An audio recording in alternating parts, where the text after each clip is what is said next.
A friend of mine who works for New Jersey Transit swears this happened to his maintenance crew just last October.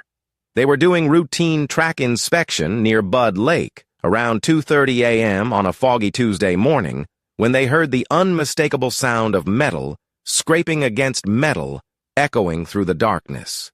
Bud Lake sits in Morris County, New Jersey, where the old Lackawanna Railroad once carried passengers and freight through the rolling hills of the Garden State. Today, those same tracks belong to New Jersey Transit, but locals will tell you that not everyone who worked those rails has clocked out for the final time. The legend of the Hookerman begins in 1952, during the height of America's railroad boom. Thomas Kellerman was a 43-year-old track maintenance worker, a man who'd spent over 2 decades keeping the Lackawanna line safe for the thousands of commuters who traveled it daily. His colleagues remember him as meticulous, the kind of worker who double-checked every bolt and tested every rail joint twice. On the morning of September 14, 1952, Kellerman was working alone near what locals now call Dead Man's Curve, a sharp bend in the tracks just south of Bud Lake Station. The morning fog was particularly thick that day, reducing visibility to less than 50 feet. Railroad records show that the 6:15 a.m. freight train was running 12 minutes early, something that would prove fatal. According to the accident report filed with the Interstate Commerce Commission, Kellerman was tightening a loose rail joint when the westbound freight rounded the curve. The engineer, William Hayes, later testified that he saw a figure on the tracks but couldn't stop the massive locomotive in time. The impact severed Kellerman's right arm at the shoulder and threw him nearly 30 feet from the tracks. But here's where the story takes its first mysterious turn. Emergency responders found Kellerman's body, but they never found his severed arm. Search teams combed the area for 3 days, checking the surrounding woods, drainage ditches, and even the lake itself. The arm had simply vanished, as if it had been carried away by something other than the laws of physics. Kellerman's funeral was held at St. Mary's Catholic Church in Netcong, just a few miles from where he died. His widow, Margaret, told the local newspaper that her husband had always said he'd work the railroad until the day he died. She had no idea how prophetic those words would prove to be. The first reported sighting came just 6 weeks after the accident. A night shift conductor named Frank Morrison was walking the tracks near Dead Man's Curve when he spotted a figure in railroad coveralls about 100 yards ahead. The figure appeared to be inspecting the rails, moving with the methodical precision of an experienced worker. Morrison called out, assuming it was a maintenance worker who'd forgotten to radio in his location. The figure looked up, and Morrison saw something that made his blood run cold. Where the man's right arm should have been, there was nothing but empty air. Yet somehow, the figure was still working, still testing the rails with tools that seemed to float in space. When Morrison blinked, the figure was gone. But on the rail where the one-armed worker had been standing, Morrison found something impossible. Fresh tool marks, as if someone had just tightened the bolts with a railroad spike puller. The problem was, Morrison knew for certain those rails had been inspected and approved just hours earlier. Word of Morrison's encounter spread quickly through the tight-knit railroad community. Soon, other workers began coming forward with their own stories. A signal maintainer reported seeing a one-armed figure near the Bud Lake crossing, always working, always checking, always vigilant. A locomotive engineer swore he'd seen the ghostly worker wave him down just before discovering a cracked rail that could have caused a derailment. By 1955, railroad workers had given the apparition a name: the Hookerman. The nickname came from witnesses who claimed to see the ghost using some kind of hook or prosthetic device where his missing arm should have been.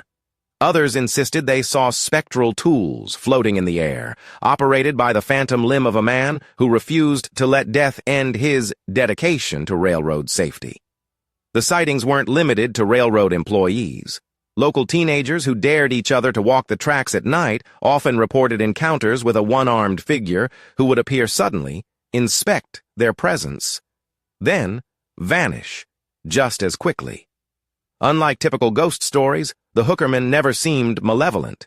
Instead, witnesses described a sense of being watched over, protected by someone who took his job seriously, even in death. Maria Santos, who lived in a house backing up to the tracks during the 1960s, remembers waking up on winter nights to the sound of someone working outside her bedroom window. It was always the same rhythm, she recalls. Tap, tap, scrape. Tap, tap, scrape. Like someone testing every single rail joint. When I'd look out the window, I'd see a lantern moving along the tracks, but never the person carrying it. The most compelling account comes from retired conductor James Walsh, who worked the Lackawanna line for 37 years. In 1978, Walsh was operating a passenger train during a severe thunderstorm when he encountered something that defied explanation. I was approaching Dead Man's Curve at about 40 miles per hour when I saw a figure standing right in the middle of the tracks, Walsh remembers. I hit the emergency brake and laid on the horn, but the figure didn't move. As we got closer, I could see it was a man in old-style railroad coveralls, and his right sleeve was pinned up where his arm should have been. Walsh's train came to a stop just 20 feet from the figure. But when Walsh climbed down from the locomotive to investigate, he found something that changed his understanding of the legend forever. The tracks ahead were completely washed out. Heavy rains had undermined a culvert, creating a gap that would have sent Walsh's train and its 43 passengers plummeting into a ravine. If that figure hadn't been there, if I hadn't stopped the train, we all would have died that night, Walsh says. I looked around for the man who saved us, but he was gone. All I found was a single railroad spike lying in the middle of the tracks, warm to the touch despite the cold rain. Modern encounters with the Hookerman have adapted to contemporary times. In 2019, a track inspection team using high-tech rail monitoring equipment reported their instruments detecting someone walking the tracks ahead of them.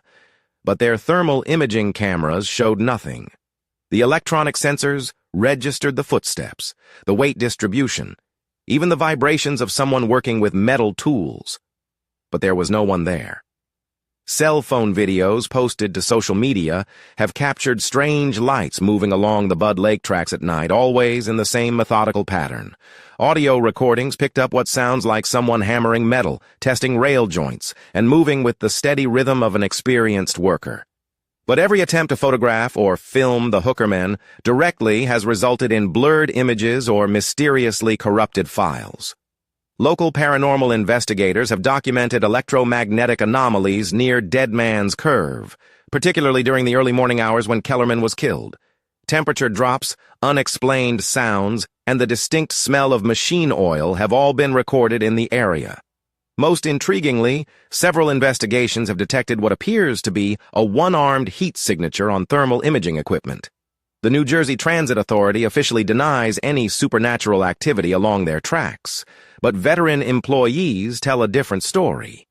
They speak in whispers about the Hookerman's continued vigilance, how accident rates remain mysteriously low along the stretch of track he once maintained in life. Some workers leave small offerings near Dead Man's Curve, coffee or cigarettes, tokens of respect for a colleague who never truly left his post. Perhaps the most unsettling aspect of the Hookerman legend isn't the ghost itself, but what it represents.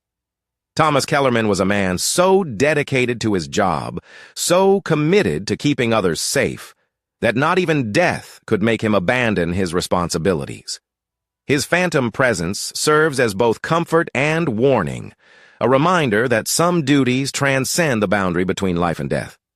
The next time you're traveling through Morris County on New Jersey Transit, pay attention as you pass through Bud Lake.